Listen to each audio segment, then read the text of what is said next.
Puji nama Tuhan. Pertama-tama kami menyampaikan salam damai sejahtera di dalam kasih Tuhan kita Yesus Kristus, yang oleh kasih-Nya pada kesempatan pagi hari ini kita masih mendapatkan kemurahan, masih mendapatkan kesempatan untuk memuliakan Tuhan, masih mendapat kesempatan untuk menyembah, mengagungkan Tuhan. Saudara yang terkasih dalam Tuhan Yesus Kristus, menghadapi situasi yang berkembang,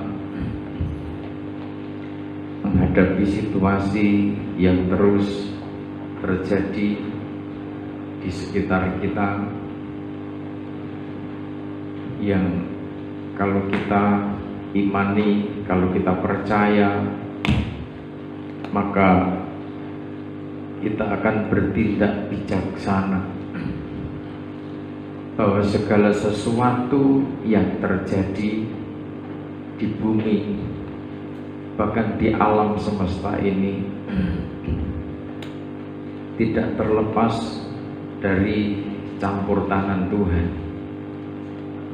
Kalau kita memahami persoalan itu, maka kita juga akan bertindak secara bijaksana. Kita akan mengerti, kita akan paham apa yang menjadi kehendak, ketetapan Tuhan, apa yang menjadi rancangan Tuhan di dalam hidup kita. Saudara yang terkasih dalam Tuhan, pandemi COVID-19 belum selesai, yang tentunya pandemi COVID-19 sangat berdampak di semua lini kehidupan, yang ketika itu kita tidak paham, ketika itu kita tidak mengerti di balik ini apa yang Tuhan akan kerjakan, maka kita menjadi pribadi yang pesimis, maka kita menjadi pribadi yang cepat menjadi bingung, menjadi khawatir, sedikit atau banyak tentunya sangat berdampak, sehingga COVID-19 yang sampai saat ini belum selesai menciptakan sebuah proses baru, peradaban baru di sektor perekonomian, kebudayaan, pendidikan.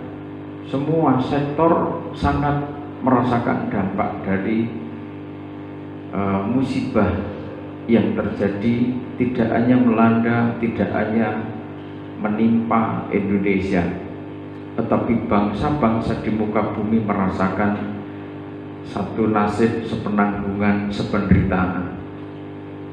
Masing-masing pribadi, para pemimpin bangsa, para pemimpin umat, para pemimpin lembaga-lembaga negara, lembaga-lembaga swadaya masyarakat berupaya berjuang bagaimana mengatasi persoalan ini, mengatasi dampak dari musibah ini.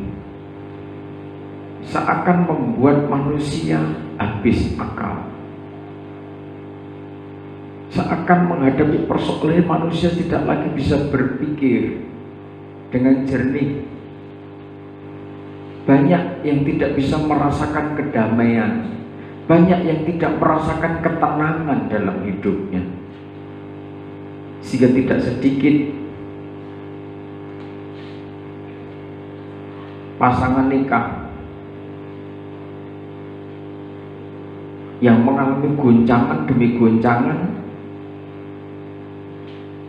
karena faktor ekonomi, mau bekerja sulit, yang sudah bekerja akhirnya kehilangan pekerjaan.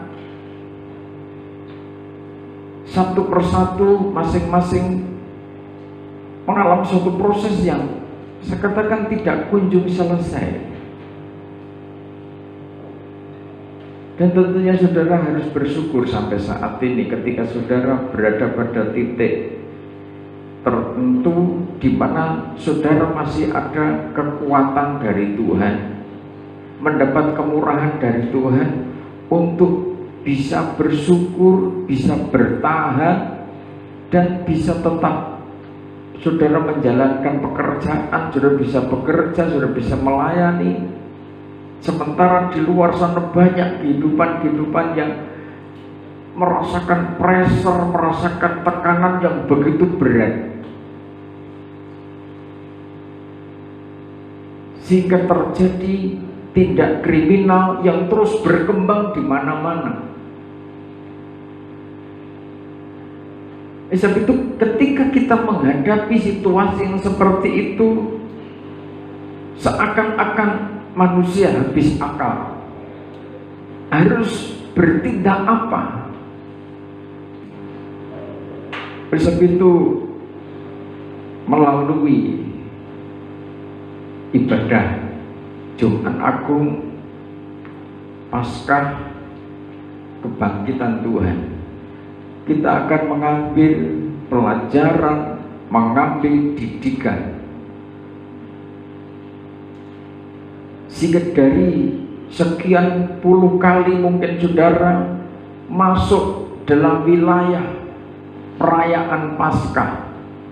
Sebelumnya ada perayaan Jumat Agung,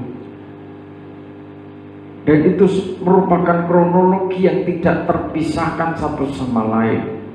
Kalau kita hanya mengingat, maka saudara tidak akan mendapatkan sesuatu yang berarti untuk hidup saudara. Tuhan mau kita tidak sebatas mengingat peristiwa yang terjadi kurang lebih 2000 tahun yang lalu,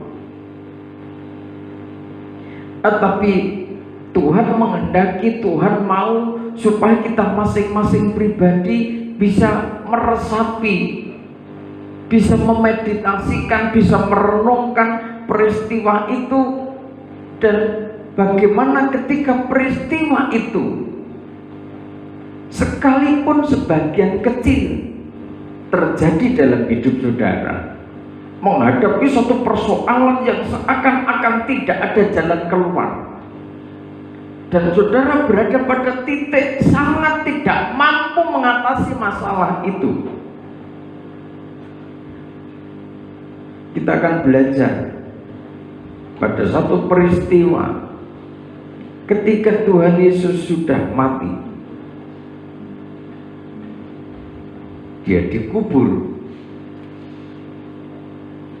sementara Tuhan Yesus punya murid-murid, punya tim. Tidak hanya 12 berkhianat, 1 tinggal 11, tetapi banyak tim yang menyertai pelayanan Tuhan Yesus.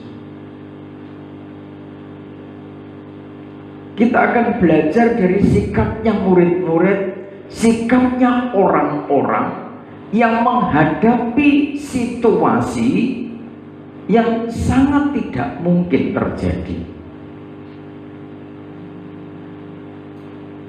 Mereka menghadapi penderitaan, melihat penderitaan itu, mereka melihat kematian itu, mereka melihat Yesus berada di dalam kubur itu dan ditutup oleh batu besar.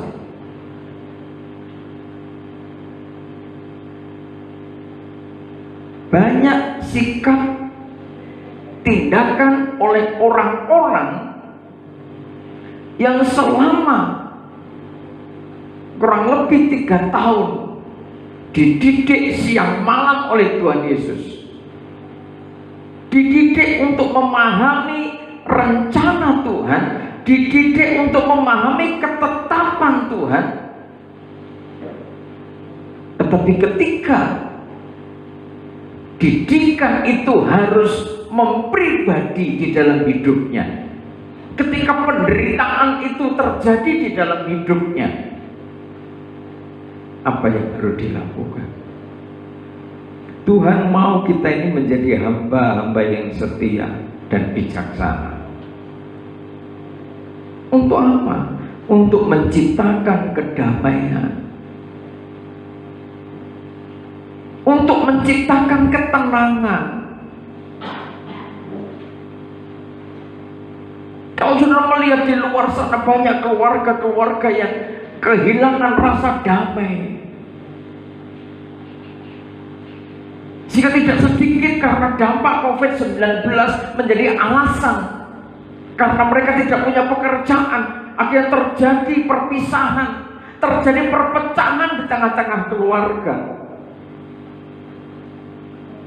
Tidak sedikit dari mereka yang cerai karena alasan suami tidak bekerja, karena faktor ekonomi, sehingga perpecahan terjadi. Apakah lembaga pernikahan itu hanya sampai pada persoalan ekonomi? Kalau saudara membangun nikah, membangun keluarga, hanya sampai pada persoalan ekonomi, ketika perekonomian tergoncang, ketika kesulitan terjadi, saudara tidak mampu mempertahankan nikah saudara, sama halnya saudara tidak pernah memahami firman Tuhan. Sama halnya saudara tidak, sebagai orang yang tidak pernah ngerti, tidak pernah mendengar kebenaran firman Tuhan. Tuhan mendidik siang malam, Tuhan mengajari siang malam kepada murid-muridnya, kepada orang-orang yang saat itu tertarik dengan pengajarannya. Bagaimana Tuhan mengajarkan supaya setiap pribadi harus menjadi hamba yang setia dan bijaksana. Kalau saudara menjadi hamba yang setia dan bijaksana, maka saudara pasti dipakai Tuhan untuk menciptakan suasana yang damai, suasana yang tenang, suasana yang penuh sukacita, suasana yang rukun di tengah-tengah keluarga. Amin. Amin. Injil Matius pasal 28 dibaca.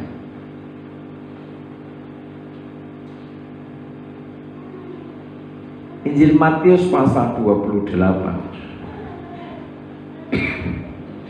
Injil Matius pasal 28 mulai ayat 1. Kebangkitan Yesus. Setelah hari Sabat lewat, menjelang menyingsing fajar pada hari pertama minggu itu, pergilah Maria Magdalena dan Maria yang lain menengok kubur itu. Maka terjadilah gempa bumi yang hebat, sebab seorang malaikat Tuhan dari langit dan datang ke batu itu dan menggulingkan, lalu duduk di atasnya. Dan menggulingkannya, lalu duduk di atasnya. Wajahnya bagaikan kilat dan pakaiannya putih bagaikan salju. Dan penjaga-penjaga itu gentar ketakutan dan menjadi seperti orang-orang mati. Akan tetapi malaikat itu berkata kepada perempuan-perempuan itu, "Janganlah kamu takut, sebab aku tahu kamu mencari Yesus yang disalibkan." Sampai situ. Saudara, ketika peristiwa ini terjadi, dalam hatinya perempuan Magdalena, Maria Magdalena, Maria ibu Yakobus, Yohana dan yang lain-lain, satu tim ini solid. Nanti kita akan belajar dari pribadi-pribadi seorang hamba yang feminin. Sudah masih ingat Mazmur 46, Alamot. Kenapa yang datang pertama ke kubur itu adalah perempuan-perempuan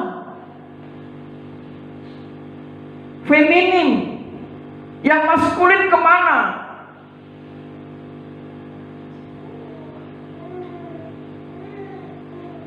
murid-muridnya Tuhan Yesus yang tinggal 11 itu kemana?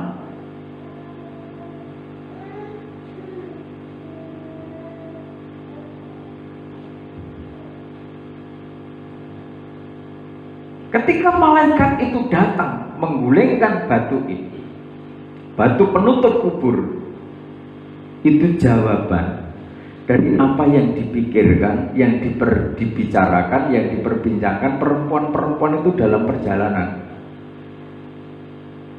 Coba Injil Lukas. Yang saya masuk Markus pasal 16. Markus pasal 16. Markus pasal 16.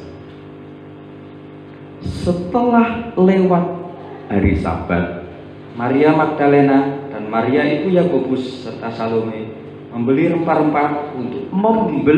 rempah-rempah untuk pergi ke kubur dan meminyaki Yesus. Terus, dan pagi-pagi benar pada hari pertama minggu itu, setelah matahari terbit, pergilah mereka ke kubur. Mereka berkata seorang kepada yang lain, "Siapa yang menggulingkan batu itu bagi kita dari pintu kubur?"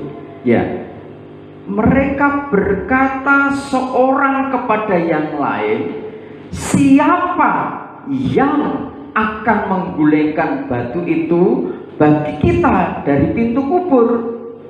Tetapi ketika mereka melihat dari dekat, tampaklah batu yang memang sangat besar itu sudah terguling. Sampai situ dulu.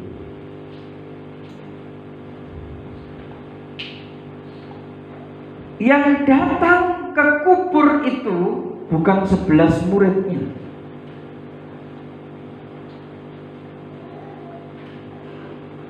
Yang datang pertama-tama adalah tim perempuan-perempuan Yerusalem, Maria Magdalena, Maria ibu Yakobus serta Salome, dan disebutkan di Injil Lukas, disebutkan di Injil Yohanes, diceritakan di sana.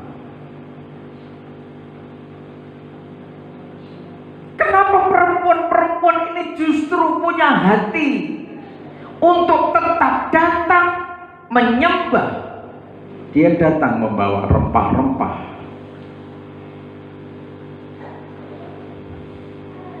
Mereka datang membawa minyak.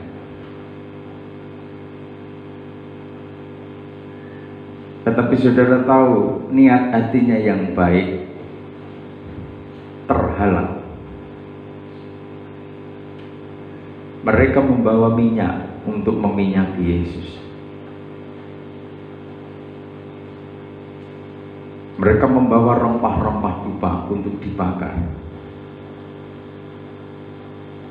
Niat hatinya perempuan-perempuan Yerusalem ini menghadapi hambatan, tantangan. Apa tantangannya? Masalahnya apa? Batu penutup kubur.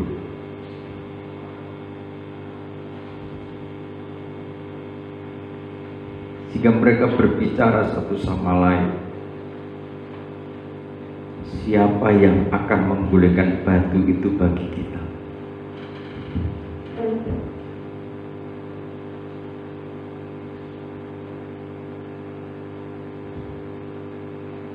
Perempuan-perempuan ini adalah perempuan-perempuan yang memiliki kelembutan hati.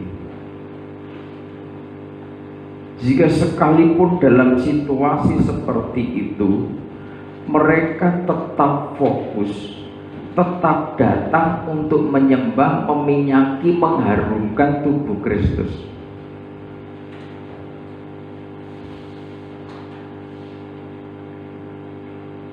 Sekalipun apa yang menjadi kerinduannya itu terhalang, dia ngerti, mereka ngerti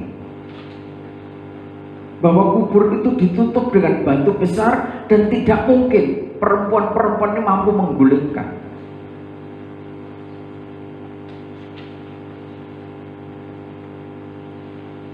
Tetapi ketulusan hati mereka, kelembutan hati mereka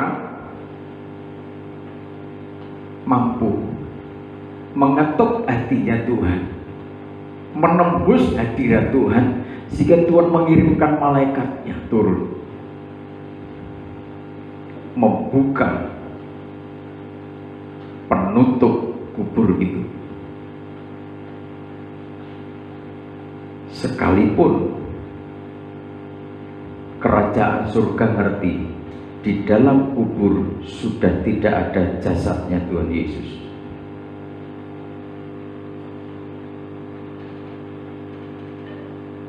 sehingga andai kata toh mereka masuk ke dalam kubur itu, apa yang diminyaki? Rempah itu dibakar untuk siapa? Kerajaan surga paham itu. Kerajaan surga ngerti bahwa kubur itu sudah kosong. Tetapi kenapa tetap harus dibuka?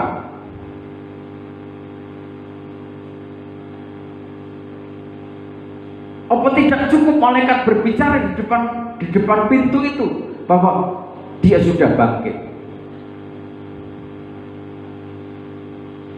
Saudara, tantangan demi tantangan seringkali ketika saudara melihat masalah demi masalah di depan saudara, ketika saudara melihat dengan mata ini, ketika saudara pikir dengan logika saudara, saudara angan-angan dengan akal saudara, berpikir terus bagaimana caranya mengatasi persoalan sebesar itu. Bukankah seringkali hal itu terjadi menjadi pemikiran saudara? Siapa yang akan menolong aku? Siapa yang akan membuka jalan? Siapa yang akan menggulingkan masalah ini? Siapa yang akan dipakai Tuhan untuk menolong? Bagaimana masalahku bisa teratasi? Bagaimana masalah ekonomi, masalah pekerjaan bisa teratasi? Bagaimana masalah anak bisa teratasi? Bagaimana masalah keluargaku bisa teratasi? Pertanyaan-pertanyaan itu seringkali menggoda pikiran kita. Sekalipun saudara punya niat hati, niat hatimu mau menyembah Tuhan, sudah membawa rempah-rempah, membeli rempah-rempah, membeli minyak urapan, tetapi seringkali manusia menjadi tergoda dengan apa yang dilihat mata. Siapa yang akan melakukan itu untuk aku?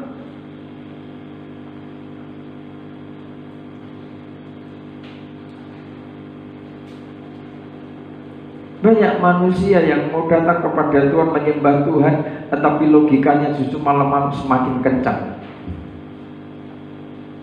Logikanya ketika manusia itu datang kepada Tuhan, dia sudah harus mengandalkan Tuhan.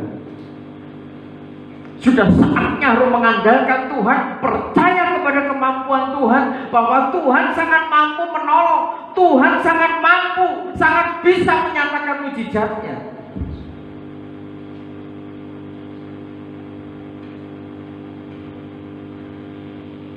Ketulusan hati dari perempuan-perempuan ini, kelembutan hati mereka mampu menembus kerajaan surga.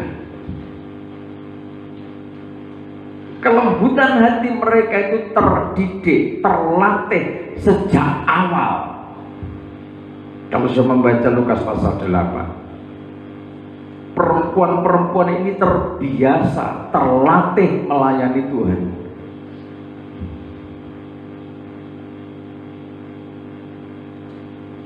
Mereka membiasakan diri, punya kelembutan hati, menyerahkan nyawanya, membiasakan diri untuk membayar harga demi melayani Tuhan. Ini perempuan-perempuan Yerusalem yang terpilih.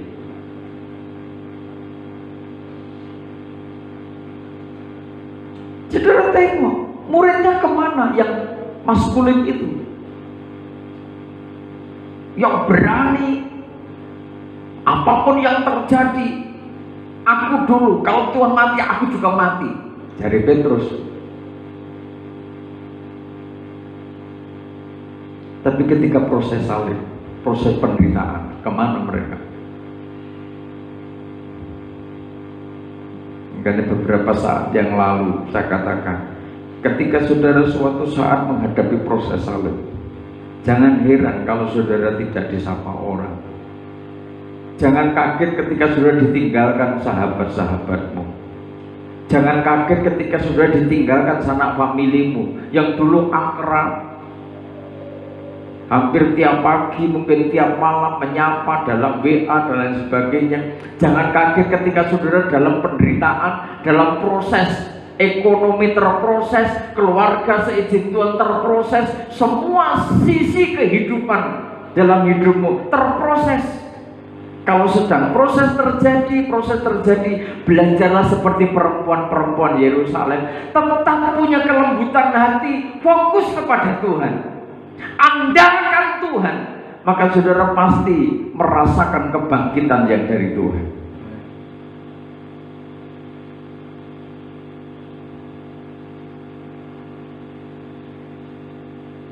Saudara jangan mengandalkan aku kuat, maskulin kemana? Murid-muridnya kemana yang hebat-hebat itu? Mereka menyingkir dari jauh, melihat proses dari jauh, menyaksikan penderitaan dari jauh. Tapi perempuan-perempuan ini tidak. Mereka terdidik dengan kelembutan hati sebagai hamba yang merelakan segala-galanya untuk mengharumkan tubuh Kristus. Sehingga sekalipun dia tahu gurunya di dalam kubur, dia tetap datang membawa rempah-rempah, membawa minyak.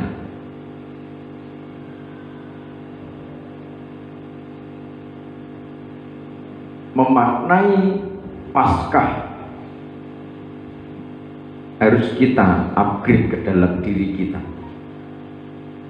Jangan hanya mengingat dulu penderitaan Tuhan, tetapi sekarang saudara harus memikul salib saudara masing-masing.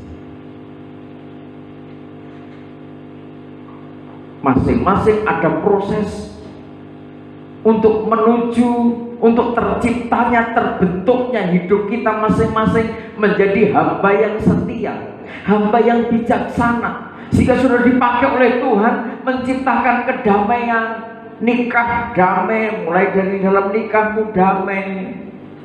Tetangga saudara diberkati Tuhan karena melihat saudara begitu rukunnya, begitu damainya. Kalau saudara di kantor pemerintah, saudara menjadi berkat di sana untuk menciptakan kedamaian. Tim kerja saudara merasakan bahwa hidup bersinergi, bekerja sama dengan saudara, merasakan damai, merasakan tenang. Hidup di lingkungan masyarakat, saudara bisa menciptakan suasana damai. Saudara di perusahaanmu saudara bisa menciptakan suasana damai, suasana tenang. Mereka terberkati di tengah-tengah kecemasan, di tengah-tengah ketakutan manusia karena pandemi COVID-19. Saudara bisa mensupport jika mereka merasakan tenang, mereka merasakan damai, semangat. Kalau iman saudara bertumbuh, iman saudara terbangun kuat, imunitas saudara itu kuat. Kalau imunitas saudara semakin kuat, maka saudara tidak gampang terserang penyakit. Bagaimana menciptakan hal itu? Belajarlah seperti perempuan-perempuan Yerusalem.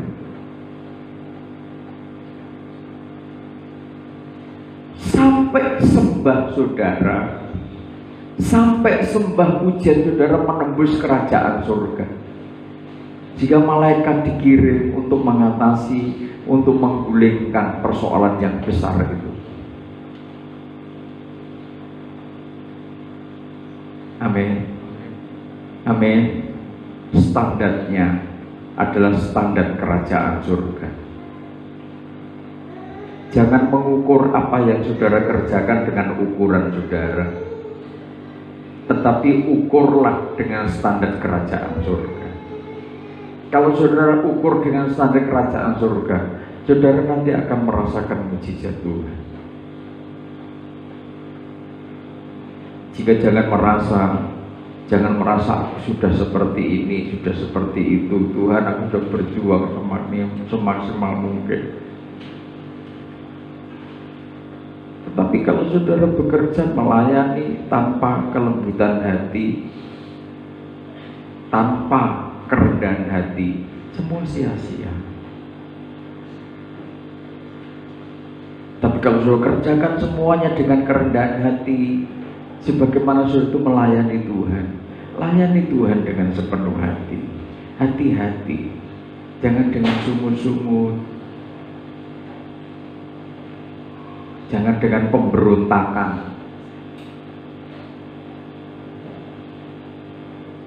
Tuhan mendidik saudara itu ada orang yang ditugasi kan, aturannya kan gitu tak bisanya. Bukan saudara langsung menerima petunjuk otoritas langsung kan tidak. Saudara dididik Tuhan itu kan ada yang ditugasi untuk mendidik. Saudara ditegur Tuhan bisa langsung kalau saudara peka, tetapi ada seorang hamba Tuhan yang ditugasi di tengah-tengah umat untuk mendidik, untuk menegur, untuk mengoreksi, yang tugasnya memang mengamati. Itu bukan tugas yang ringan. Masing-masing kita harus paham, kita harus mengerti. Perempuan-perempuan itu datang, bergegas datang ke makamnya Yesus dengan persiapan yang matang. Mereka membeli rempah-rempah, membeli minyak.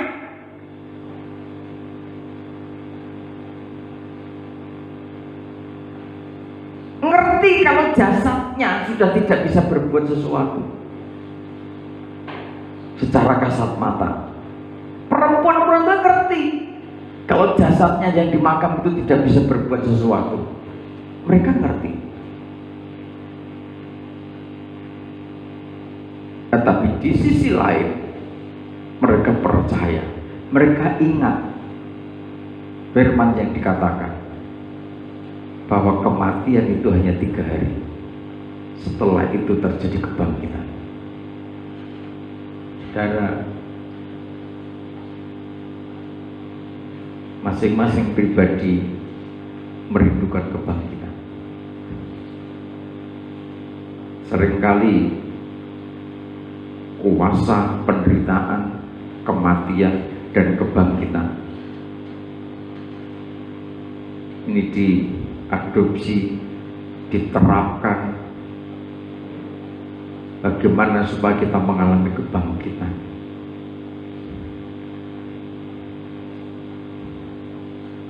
Dalam hidup, dalam kesetiaan, kalau berbicara kasih mula-mula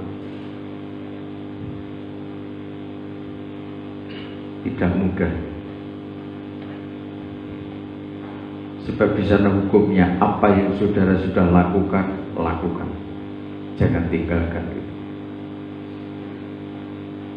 Apa yang saudara sudah kerjakan, kerjakan. Lipat gandakan itu.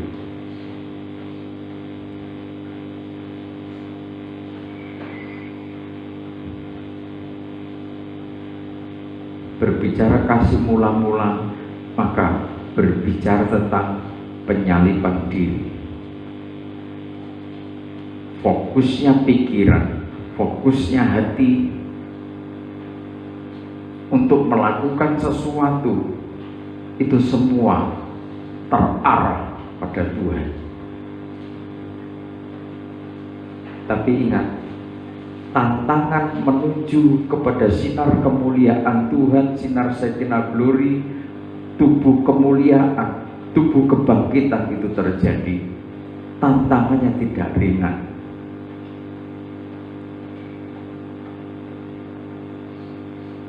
Kembali pada situasi, kondisi masing-masing sudah siap. Sekarang masing-masing koreksi diri, masing-masing menguji diri.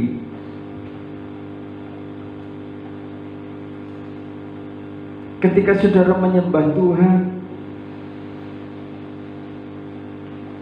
atau berusaha untuk menyembah Tuhan terus, datang membawa rempah-rempah, ini pribadi penyembah.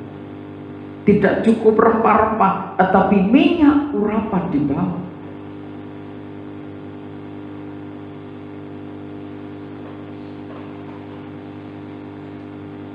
Tetapi di dalam perjalanan menuju ke sana, seringkali tanda tanya akan muncul. Siapa? Dari mana pertolongan itu akan datang? Ketika kita masih tergoda dengan sesuatu yang nyata, yang real,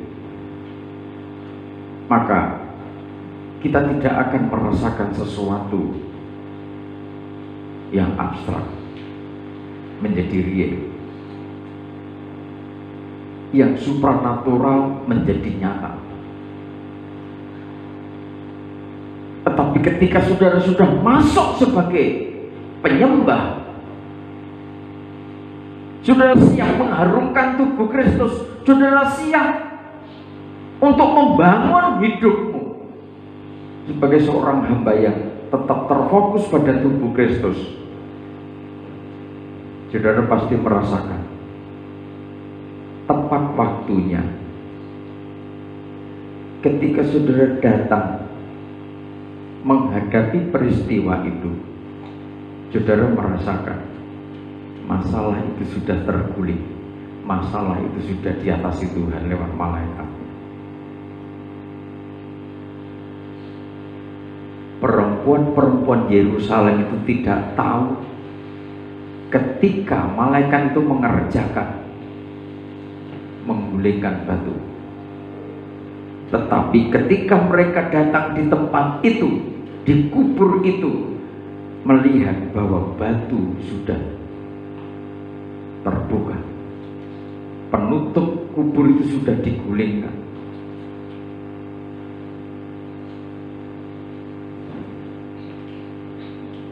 Ketika kita ini tergoda pada persoalan pandangan mata lahiriah, maka kita tidak bisa merasakan suasana damai itu. Penyembah-penyembah yang hidup dalam suasana kasih, dalam suasana kelembutan hati, menyembah dalam kedamaian, menyembah dalam suasana lembut hati, menjadi hamba-hamba yang setia, pasti pertolongan Tuhan itu berada pada suatu kepastian. Jika sekalipun saudara menghadapi situasi yang sulit, ketika saudara kuat, saudara bisa mensupport saudara-saudara, rekan-rekan, sahabat-sahabat di luar sana.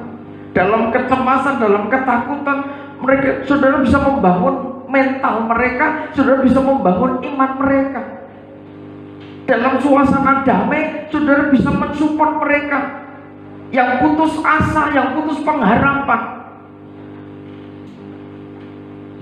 Sebab itu menjadi hamba-hamba yang setia, menjadi hamba-hamba yang bijaksana demi terciptanya suasana damai, suasana yang rukun. Ini mulai dari tengah-tengah keluarga. Bangsa yang besar tidak akan ada artinya tanpa keluarga-keluarga yang tangguh.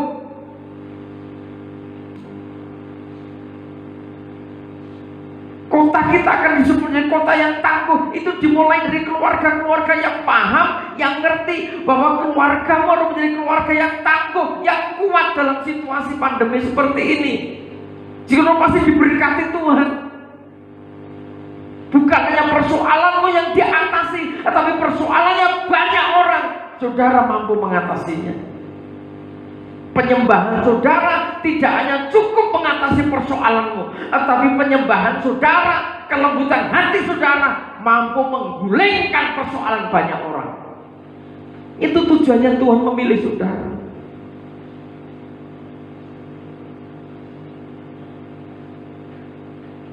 Sebab itu saudara harus meningkat. Kalau hikmat marifat Tuhan percayakan kepada saudara, doa-doa marifat Tuhan percayakan kepada saudara. Saudara jangan hanya sampai kepada syariatnya. Saudara masuk dalam pribadi makrifat itu. Ketika makrifat itu ada di dalam pribadi saudara, maka saudara akan bertumbuh. Sehingga saudara mencipta sesuatu yang tidak mungkin menjadi mungkin. Amin. Seringkali kalau saudara jujur, kita kembali kepada pengorbanan Tuhan yang begitu luar biasa. Apa alasan kita berdalih? Kita belum mengorbankan darah.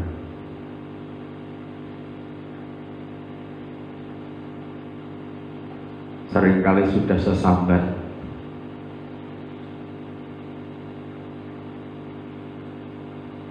Sementara dosa-dosa masa lalu, kebodohan masa lalu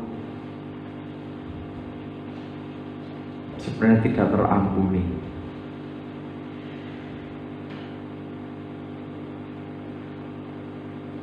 Dengan apa kita bisa membayar demi mendapatkan kerajaan surga? Tuhan memberi itu semua gratis.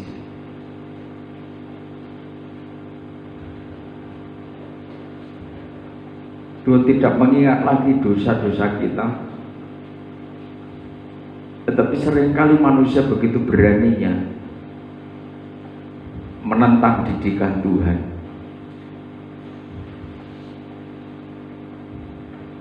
Begitu angkuhnya manusia.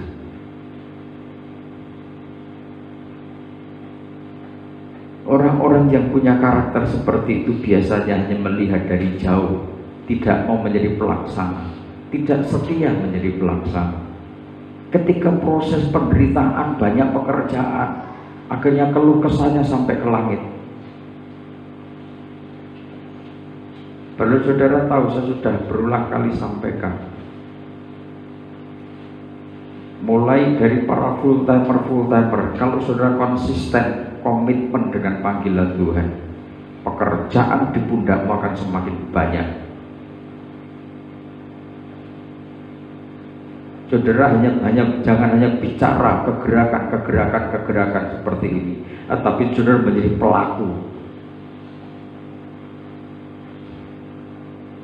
Targetnya kemana? Bagaimana jemaah menjadi sosok kaki dia?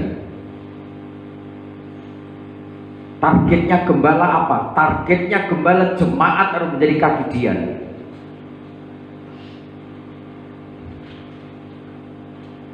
Saya tidak punya target bisnis. Kalau mengelola diakonia, oke, tapi saya tidak punya target untuk menjadi orang kaya secara finansial. Saya dipercaya, saya diberi pola, targetmu bahwa umat menjadi sosok kaki dia. Itu bukan pekerjaan mudah.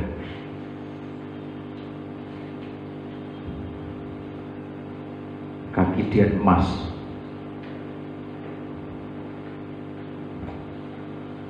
Harus bersih dari tanah, bersih dari tembaga, bersih dari pasir, bersih dari batu, bersih dari besi, bersih dari timah, emas murni.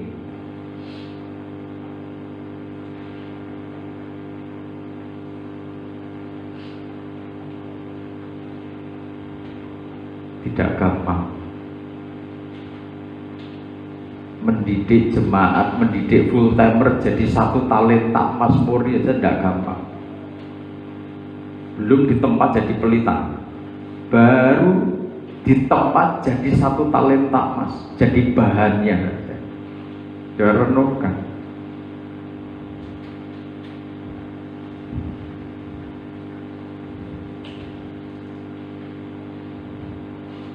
Sebab itu kalau full timer tidak punya konsisten, tidak cuma komitmen, mentalnya mental TP,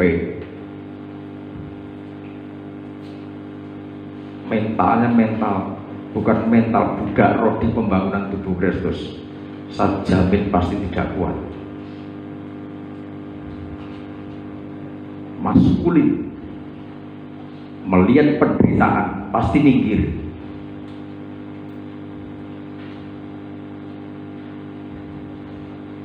Tidak punya hati yang lembut, feminin, tidak punya.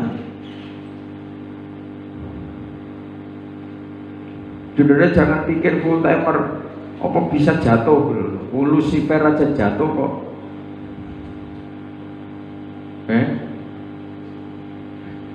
Ya enggak. Lucifer itu loh. Lucifer itu sudah di surga, tetapi kecongkakannya, kesombongannya muncul, iri hatinya muncul. Kalau saudara mendapatkan kesempatan punya kemampuan ini dan itu, syukuri, layani Tuhan dengan lembut hati. Amin. Amin. Jangan merasa bisa. Saya katakan, ayo, saatnya kita terbang, saatnya kita lari. Saya sudah sampaikan berulang kali, ke depan pekerjaan saudara akan semakin sibuk, full timer akan semakin capek menurut fisik. Semua itu ada waktunya.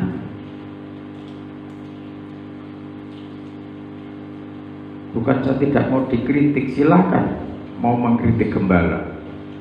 Ini dasarnya firman. Tuhan Yesus bekerjanya 3 tahun. Umur 30 tahun dia boleh mulai bekerja. Dan bekerja hanya 3 tahun. Kegerakan hanya 3 tahun.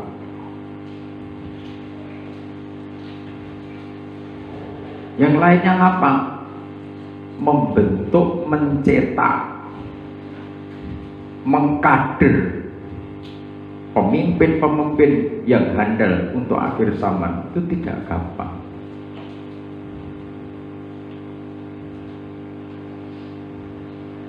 Saudara aja mimpin anak loro, anak telu, lebih to kabeh. Beda, betul? Sama ada. Beda-beda tuh.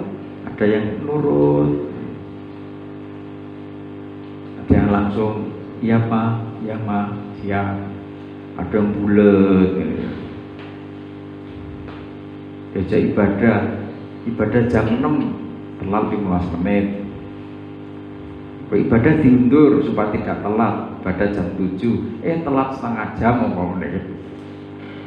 Terus gimana sepakatnya, gimana supaya tidak telat? Oh, ibadah jam 9 aja. Oh, oke, ibadah jam 9. Engkau telat saja umpamanya gitu. Itu mental.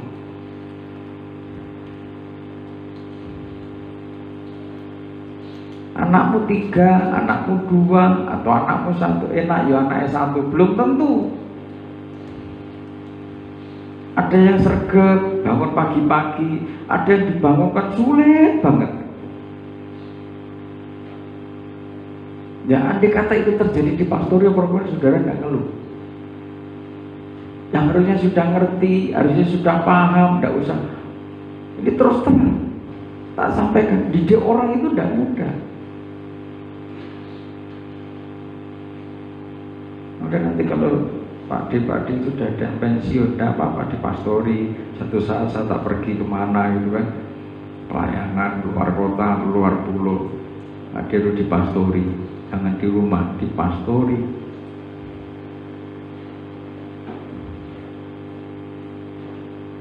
Urusi mereka semua. Lapor, saya lapor. Ini lapor ini, lapor itu, lapor ini, lapor itu. Saya itu nunggui tiap hari. Saya didik, saya menguji. Itu tugas saya.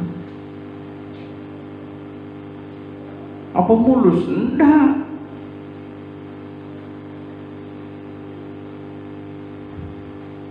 Mereka punya mental, masing-masing punya mental. Oh, ini mentalnya pemimpin. Orang seperti ini melekat kayak seperti pemimpin. Saya apa?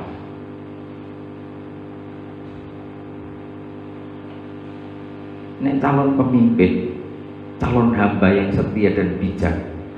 Momen dipesan begini, sampaikan hari ini jam 9 sembahyang. Tepat. Tolong sampaikan. Nyampaikan gitu tidak berani.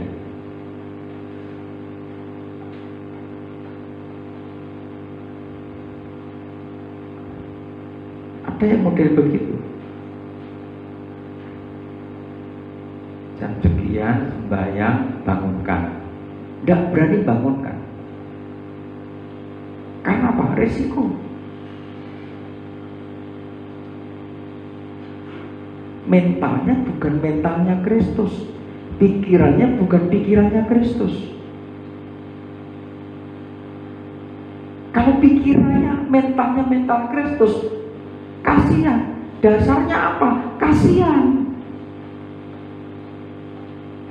Korbankan waktumu, korbankan perasaanmu, bangunkan mereka untuk sembahyang.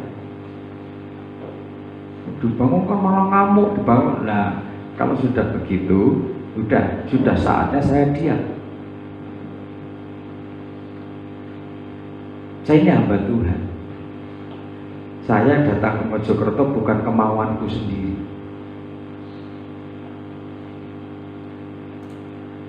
Perkataan, nasihat, didikan, bimbingan yang keluar dari mulut saya sudah tidak didengar, bahkan dibantah. Sudah saatnya saya diam. Saya laporan ke atas.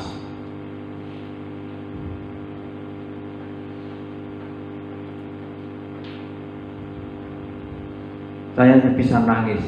Tuhan, kalau Tuhan masih pakai hamba, kuatkan hamba. Itu dibeskan. Pastori itu dipercayakan ke hamba Tuhan, ke gembala saudara. Saya bukan ikut orang.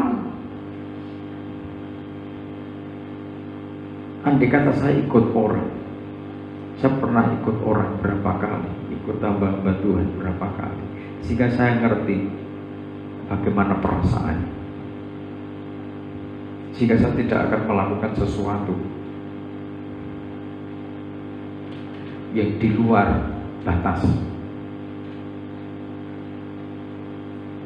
Sebab itu, kenapa yang datang waktu itu Maria Magdalena?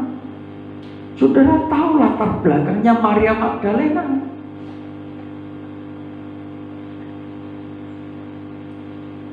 Mereka adalah orang-orang yang pernah gagal, tetapi diampuni dosanya oleh Tuhan, dikasihi oleh Tuhan. Kalau saudara merasa tidak pernah menerima kasihnya Tuhan, tidak pernah diampuni oleh Tuhan karena dosa-dosa masa lalu saudara, saudara pasti berani. Saudara pasti berontak ketika dididik Tuhan. Tetapi kalau saudara sadar, saudara itu diambil dari perbudakan dosa, dibebaskan oleh pengorbanan Tuhan, ditempatkan menjadi imam-imam, ditempatkan menjadi pelayan-pelayan Tuhan, mulia, mengatasi wong desa, dipilih Tuhan, bangsa kafir, jaitun liar, dipilih Tuhan, dipungut Tuhan, dimuliakan untuk pekerjaan-pekerjaan yang mulia.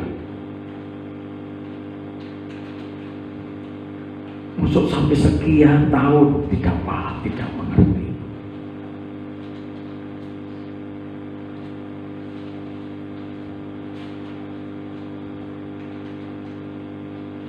Pelayanan pekerjaan Tuhan akan bertumbuh sedemikian.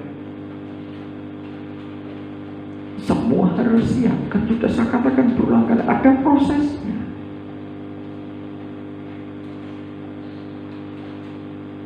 Kita bersinergi, kita saling melengkapi satu sama lain. Saya tidak bisa maju sendiri. Semua disucikan sesuai dengan kapasitasnya. Sudah, jangan lupa sebagai imam-imam, sebagai pelayan-pelayan Tuhan, bahwa orang-orang yang melayani Tuhan, seluruh benda-benda perabot bait Allah harus dipercikinya dengan darah. Mengalami pentahiran dari segala kebodohan, dari segala pemberontakan, dari segala pikiran yang jahat.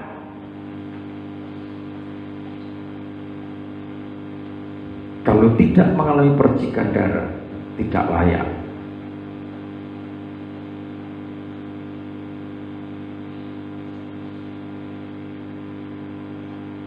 Apalagi menyambut perjamuan kudus tubuh dan darah Tuhan.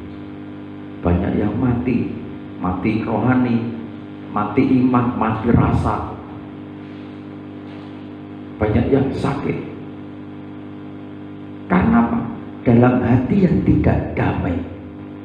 Hatinya penuh dengan gejolak, dengan beraninya minum darah dan makan tubuh Tuhan.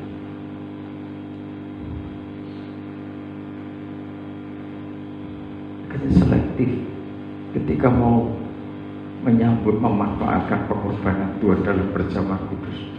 Suami istri harus damai, semua harus damai. Anak-anak didampingi, yang kecil kan belum tahu, didampingi. Dan di tempat lain ada yang masih belum boleh anak diizinkan minum perjamuan kudus, tapi saudara dampingi. Saudara, tidak mudah menawan pikiran, kondisi hati tetap lembut, datang membawa rempah-rempah. Ini orang-orang pertama yang melihat tubuh kemuliaan.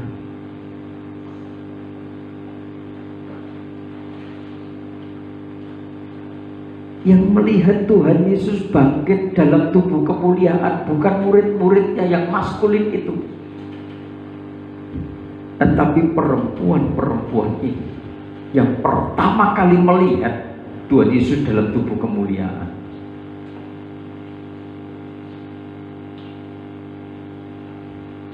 Kalau saudara punya kelembutan hati, datang dengan membayar harga, mengharumkan tubuh Kristus, dengan tulus hati, dengan lembut hati, saudara pasti merasakan jaminan untuk saudara menerima kemuliaan Tuhan. Kebangkitan itu pasti terjadi dengan dahsyat.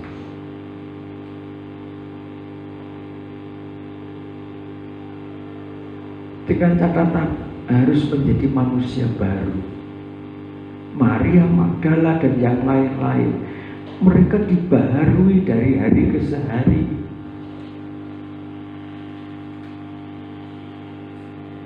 Di antara mereka ada yang mantan pelacur kelas kakap, tetapi mereka meninggalkan karakter itu, tabiat itu. Di antara mereka ada yang terikat mamon, dia tinggalkan ikatan itu, berhala itu. Akhirnya dia sungguh-sungguh melayani Tuhan dengan tenaganya, dengan hartanya, dengan segenap hidupnya, melayani Tuhan dengan sukacita, menjadi manusia baru.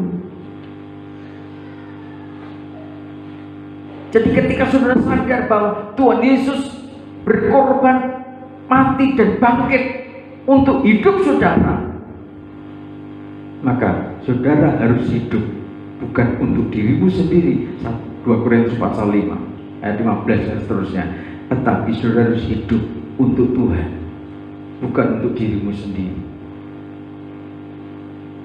Harusnya kita ini dibinasakan.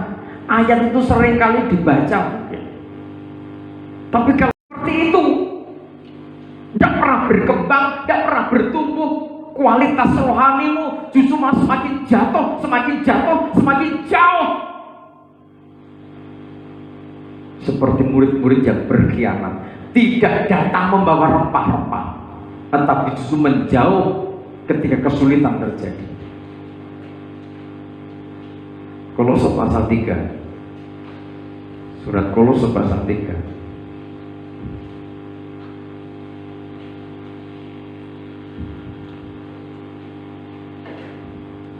Kolose pasal 3.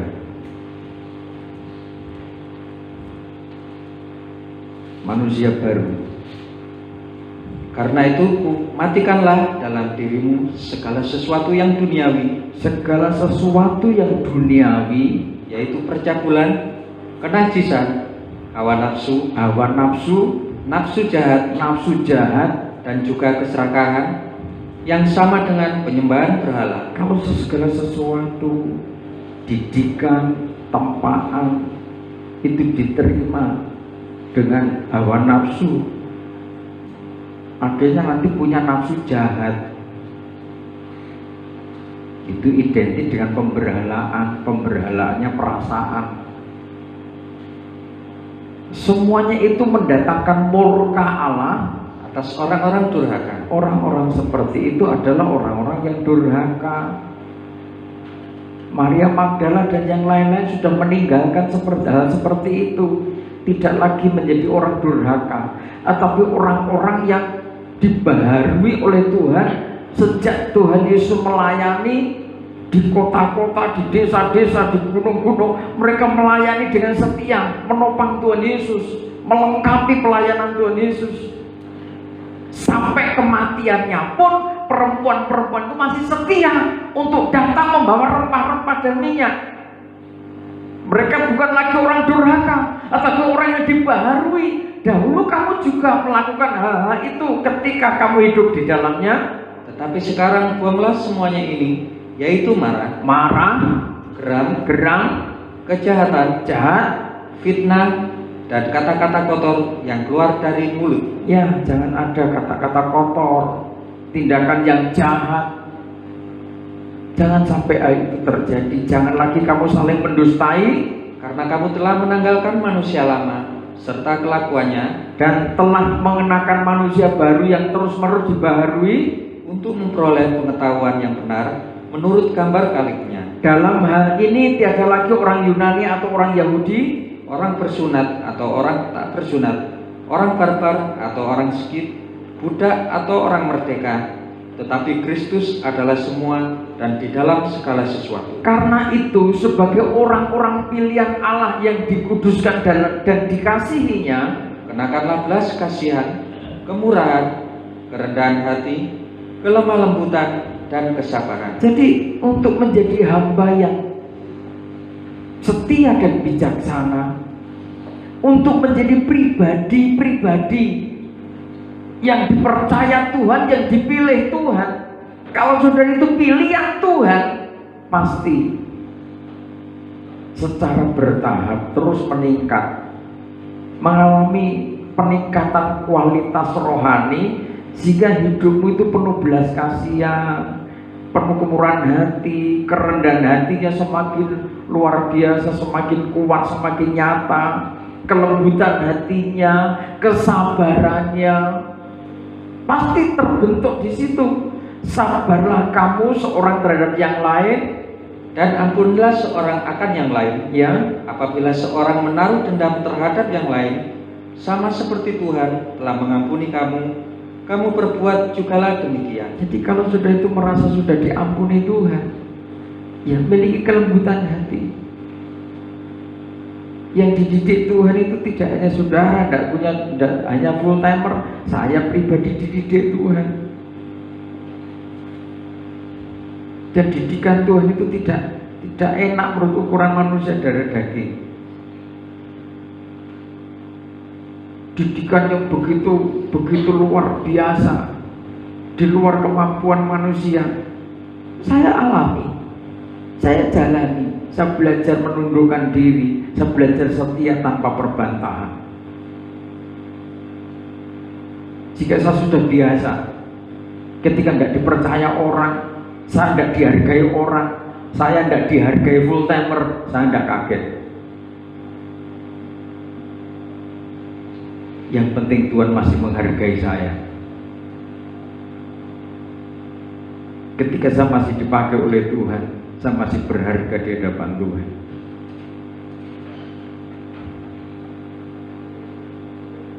Masih banyak orang lain juga yang memerlukan pelayanan ini.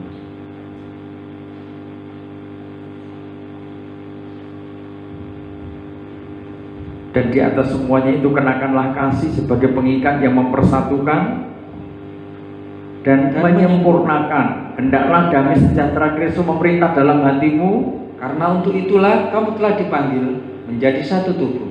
Jadi orang yang merasa dipilih Tuhan itu dipercaya untuk menciptakan kedamaian, menciptakan kasih. Kalau saudara full time, saudara punya beban, saudara dipercaya beban untuk memikul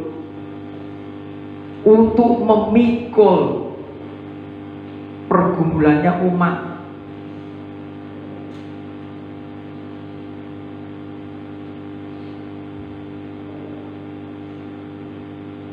Kadang kapan hari ada yang yang cerita roh sepertinya berbicara demikian, dapat petunjuk untuk berdoa di pastori. Itu tua-tua jemaat mendapat petunjuk untuk berdoa di pastori.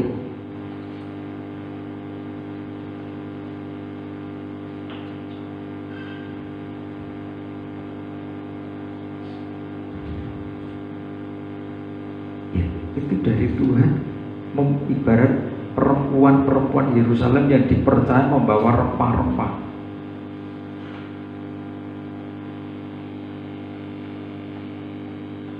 Ada apa? Siapa tahu di pastori ada bangkai,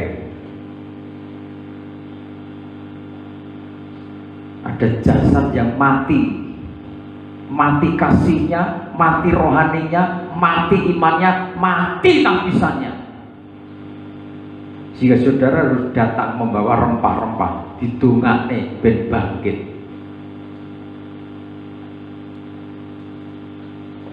Amin. Amin. Tua-tua dapat petunjuk seperti itu. Bahkan tua-tua itu dapat petunjuk begini. Kalau seseorang itu tidak kuat, dia akan keluar, lari. Ayo coba renungkan.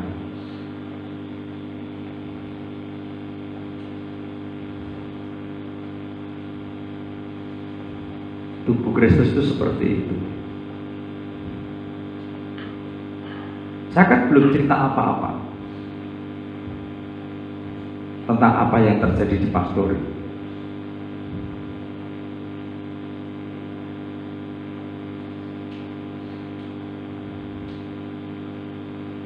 Iya kan? Saya tidak pernah ceritakan. Tapi jemaat bisa menangkap suara roh itu. Berarti saudara menjadi jemaat yang hidup, yang siap menjadi sokok guru bait Allah.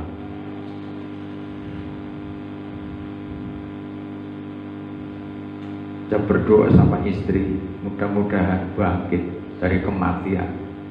Mudah-mudahan enggak mudah. Ini bahasa media sosial mudian. Kalau full timer tidak punya beban, tidak mau berdoa, syafaat, nangisi umat, berarti full timer itu lagi mudian, tidak punya perasaan, punya mata tapi tidak pernah melihat, punya telinga tapi tidak pernah mendengar.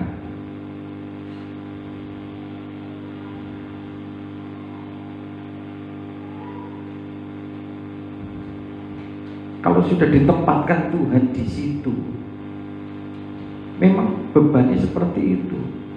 Tugas untuk mikul bebannya umat, berdoa untuk umat itu bukan hanya bebannya gembala tok, tetapi Lewi, full timer yang ada di sekitarnya. Lewi full timer kalau sekarang dipercaya untuk memperlengkapi pelayanan pengembalaan. Aturan keimaman seperti itu. Tua-tua dapat petunjuk dari roh, datang sembahyang di pastori ada jenazah,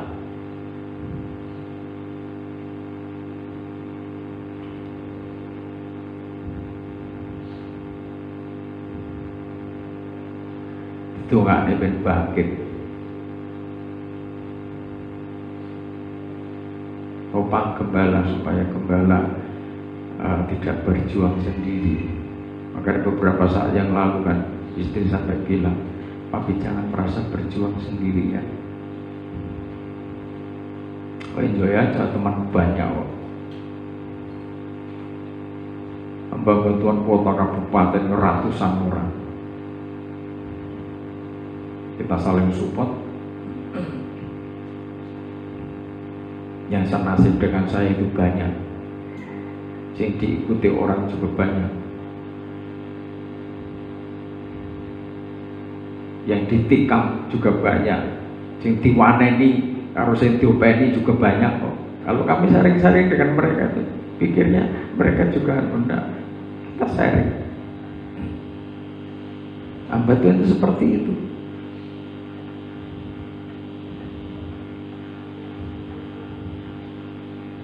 Saya hambanya Tuhan kok.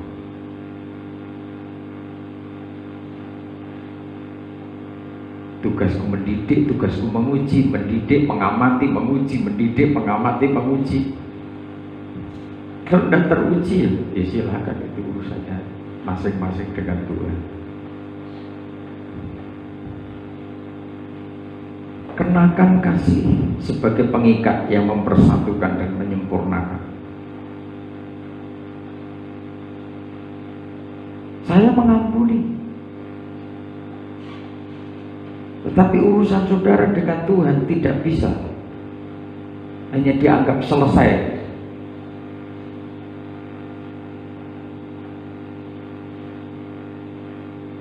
Perempuan Magdala saja datang menyikat kakinya Yesus dengan minyak yang termahal, dengan rambutnya disekanya kakinya Yesus.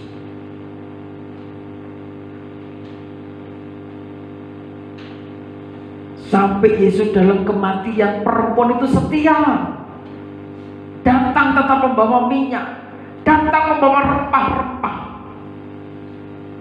Mereka dididik Tuhan, ditempa Tuhan dalam kesulitan. Yesus itu untuk menjadi hamba yang setia, hamba yang bijaksana, demi terciptanya suasana yang damai, suasana yang rukun, suasana yang tenang di tengah-tengah keluarga. Jika ketika keluarga sudah tercipta keluarga yang damai, keluarga yang rukun, sudah menjadi berkat bagi tetangga. Di mana sudah bekerja di kantor pemerintah, kantor perusahaan, sudah menjadi berkat di sana. Bahwa orang yang dekat dengan Tuhan, orang yang suka menyembah Tuhan, disertai Tuhan. Persoalan yang sulit, persoalan yang rumit, persoalan yang berat, Tuhan campur tangan. Tuhan memberkati saudara dengan pertolongan tepat pada waktunya. Amin. Pahami prosesnya. Ketika sudah memahami proses demi proses, ketika sudah dilembutkan hatimu, ditempa untuk punya kerendahan hati, mengosongkan diri seperti Yesus, dia dari surga menjadi hamba, taat sebagai hamba, sebagai manusia, anak manusia yang taat, yang setia, menanggung penderitaan itu, menanggung dosanya banyak orang, sampai kemuliaan Allah dinyatakan. Kuasa mujizat nyata dengan luar biasa.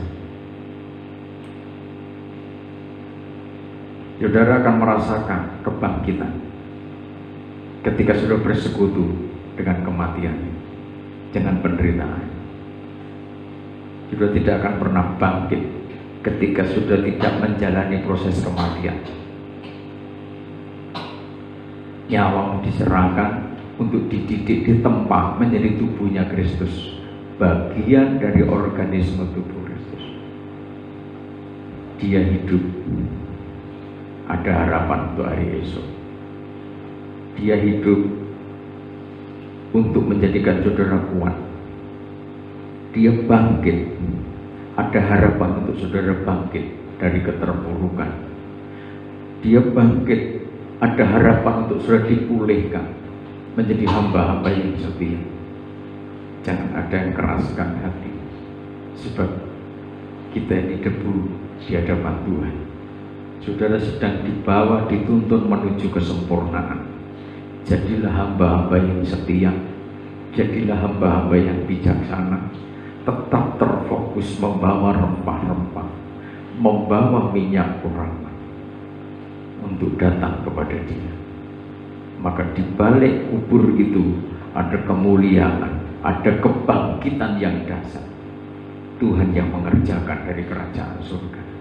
Tuhan Yesus memberkati.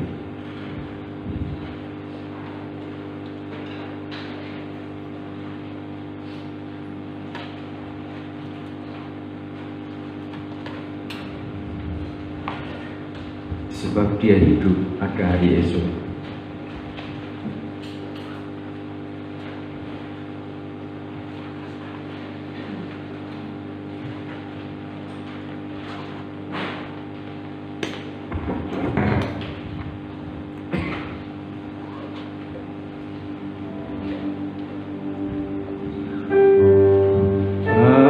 Dia hidup,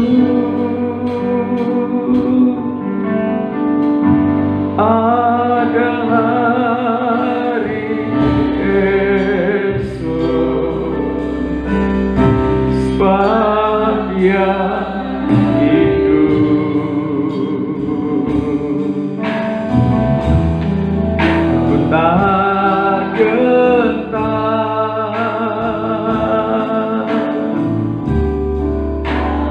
aku tahu Dia pegang hari esok. Hidup jadi berarti sebab Yesus hidup. Sebab Dia hidup, sebab Dia hidup.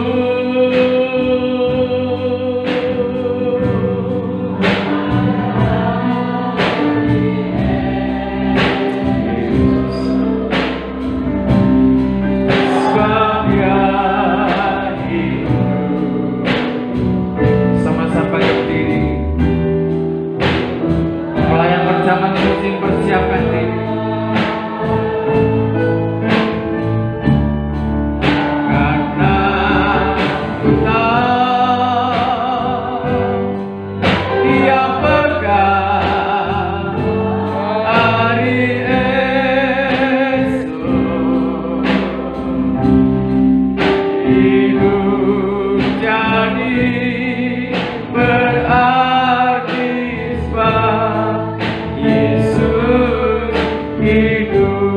Segala puji syukur bagi Tuhan Yesus Kristus, Bapa yang penuh kasih. Sampai saat ini kasih-Mu terus berlimpah-limpah atas kami. Sucikan, kuduskan setiap pelayanan kami, persembahan kami, aktivitas kami di dalam melayani Tuhan. Pujian, sembah, syukur kami kiranya diperkenan Tuhan menjadi persembahan yang hidup, sehingga aktivitas kami terus bergerak dalam situasi kondisi apapun juga. Kami hidup, kami melayani bagi kemuliaan nama Tuhan. Seluruh aktivitas umat-Mu sepanjang minggu ke depan Tuhan memberkati. Kiranya aktivitas-aktivitas pelayanan juga diberkati Tuhan. Ibadah pujian penyembahan pada hari Rabu di pastori juga diberkati Tuhan. Untuk kami datang dengan penuh kerendahan hati, memuliakan Tuhan, menyembah Tuhan di dalam roh dan kebenaran akan firman-Mu. Tidak lupa kami berdoa bagi pemerintah bangsa kami Indonesia, para pemimpin bangsa kami diberkati Tuhan, para aparat keamanan TNI Polri juga diberkati dengan kekuatan kesehatan. Demikian juga para tenaga medis, para dokter, perawat, semua yang harus berjuang mengatasi pandemi COVID-19. Kiranya kasih Tuhan terus limpah atas negeri kami, atas bangsa kami. gerejamu yang ada di negeri ini kiranya menjadi berkat bagi bangsa kami Indonesia, menjadi penerang, menjadi saksi bahwa ada pertolongan yang luar biasa atas bangsa kami. Terima kasih. Kiranya segala kuasa, kekayaan, kekuatan, hikmat, hormat, kemuliaan, dan puji-pujian dilimpahkan kasih dari Bapa dan Pak Maha Tinggi dengan kuat kuasa pengurapan Roh-Mu yang terus membawa hidup kami sebagai penyembah-penyembah yang diperkenan Tuhan, dan kebenaran firman-Mu membawa kami, menuntun kami ke arah kesempurnaan. Dalam nama Tuhan Yesus Kristus kami berdoa, kami mengucap syukur. Amin. Tuhan berkati.